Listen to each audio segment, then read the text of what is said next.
Čus! Tak vás pěkně vítáme u filmu, který bude stát úplně za prd, protože nám prší. Takže ta čočka, obě ty čočky, budou totálně zapršený každou chvíli. Možná už teď vidno, že prší. No a kam jdeme? Teď jdeme na Zříceninu, hradu Rabštejnek, kousek od Rabštejnské Lhoty. A pak možná ještě někam, ale kdyby náhodou ne, tak to radši nebudu říkat. Hrad rovně.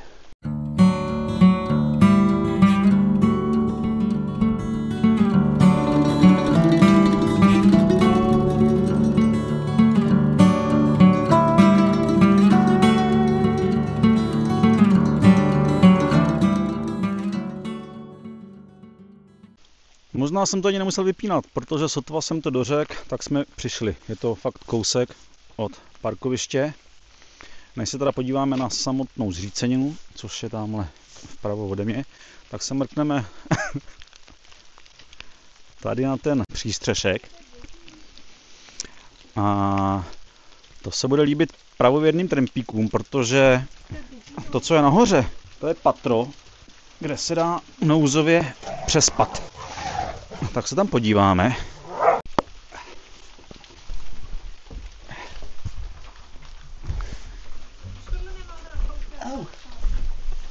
Tak, nevím, kolik toho uvidíte, ale vypadá to tady takhle. Ale pro 2 lidi naprostý luxus a pro 4 úplně v pohodě. Takový akrobatický přístup trochu tady. Kluci, uklidněte se. Jantaři, co si řvete? No, tak pojďme rychle mrknout na Zříceninu. Právě se nám zřítil pes ze Zříceniny. Asi mu to nevadí. Jinak jsou tam připravený i napichováky na buřty. Tady máte ohniště, takže všechno je ready. Tak já asi trochu otřu čočku zase, ne? Zájemci o komentovanou prohlídku, blablabla, musíme se objednat písemně alespoň 3 dny předem na adrese té a té. Takže ano, můžete si objednat placenou prohlídku s průvodcem komentovanou. Ach jo, už teď vím, že to je zase zapršený a vy vidíte úplný kulový. Všemu to skoro nemá cenu otírat pořád. Má lepší střechu než náš panelák.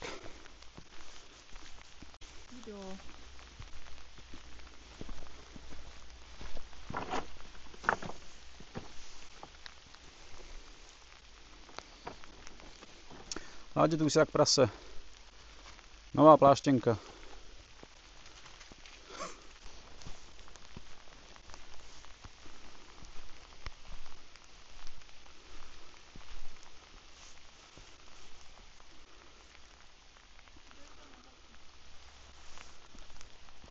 Dá se tam někde sejít u tebe? Nedá.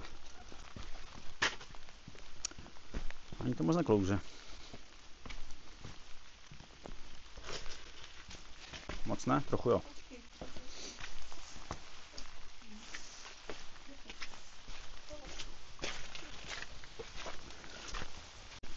Tady hodím záda. Co ty? Ty si klidně hoď. Už jedeš? Všechno tam máme.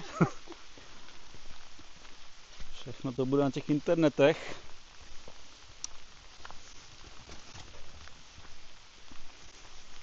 Pěkný domeček. Vítejte na Zřícenině Rabštejn. Pohybujete se po schátralé historické památce. Buďte prosím opatrní na sebe i na hrad. Vše na vlastní nebezpečí. Podíváme dovnitř. Tak nakoukněme až dovnitř teda. Co, bude tam něco?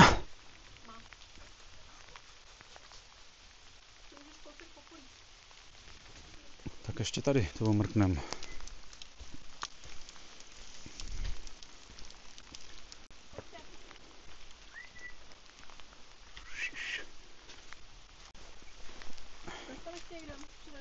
Cože? Asi ne.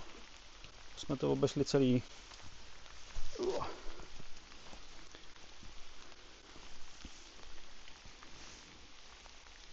Láďo vůbec nepřemýšlí, že by slez nahoru.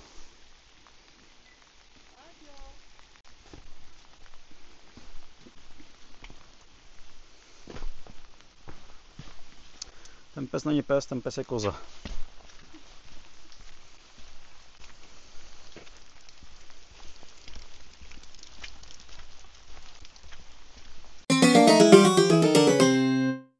Tak přátelé, je to k nevíře, protože to se nám často nestává, ale dneska nám vyšly oba plány. Takže my jsme se přemístili o 4 km cca směrem na Deblov.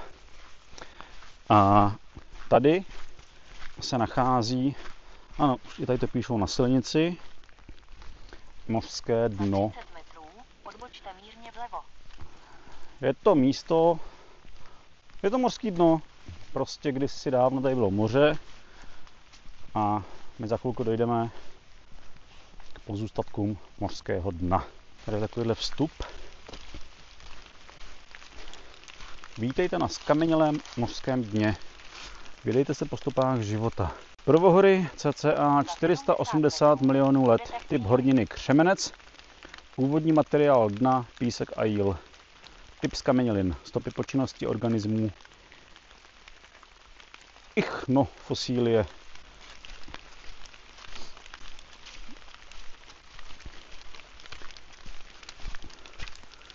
Tady jsou všude takovýhle informační předměty. No, to je také šutr, na něm jsou nějaké hvězdice. Po cestě jsme potkávali trilobity. Je to taková naučná stezka prostě. A mořské dno jako takové, to jsou prosím tyhle šutry. Cože? Já, kryters. Tak pojďme si poťapat. A už plavem. Takový zajímavý místo a nikde nikdo, veď, to je zajímavý, že jsme tady sami. Klouže to.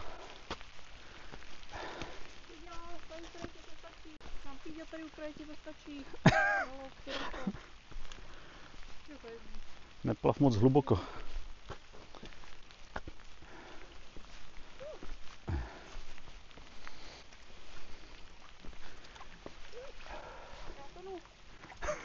Tak pojďme to tady prozkoumat.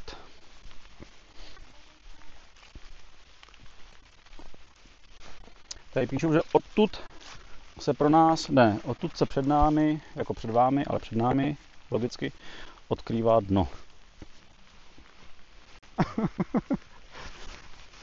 Vy nejste na dně, vy jste uprostřed hlubiny.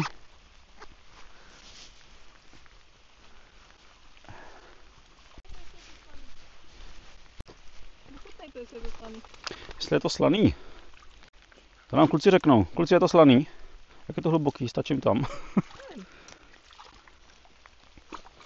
Bych potřeboval ty boty. Jo, vlastně už mám umytý. Už nepotřebuji mít boty. Ale stačím. Ještě pořád jsem na dně.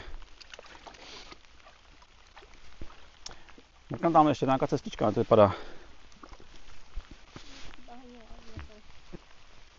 Z toho udělali lázně, nebylo nějakou korunu. Já bych se měl na dovču letos, jako příští rok, tak. Jak se řekne příští rok? Letos, loňos. Last Christmas. I give you my heart.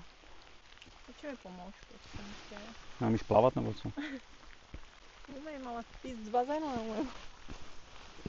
Hele, ono se jako řekne moře, jo, ale je otázka, jestli je to opravdu moře, nebo jestli si jenom tady místní řekli, turismus nám tady vázne, nic se tady neděje,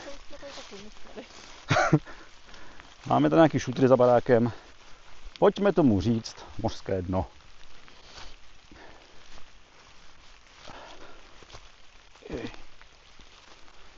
Takových mořských dní, už jsme viděli.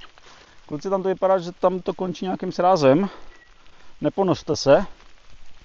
Píďo, pojď sem. Tak tipuju, že tady dno končí. Končí dno a začíná hlubina.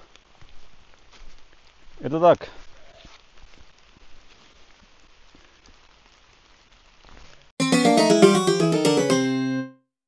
Děcka, pardon za ty zamležený a zapršený záběry.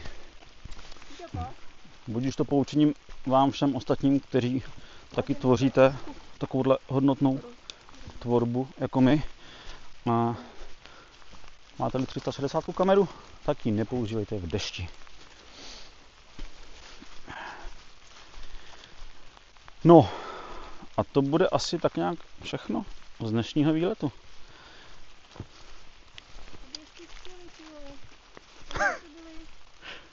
Viď? To jí musí stačit. Mají to zadarmo, neplatěj, jenom seděj, koukaj a chtěli by, Bůh ví co. Ne. Už je vypni. Tak přátelé, tady v tom krásným, teď už trochu tmavým lese to pomalu ukončíme. Jsme zase zpátky pod hradem, pod Rabštejnkem. Tady ho můžete vidět před náma. A uvidíme se příště snad u nějakého suchého, jakože my ať zmokneme klidně, ale ta kamera bude možná taky suchá příště. Filmu odjinud někud. Si chtěla zaplat za mikrofon, protože kamera je daleko. Čus.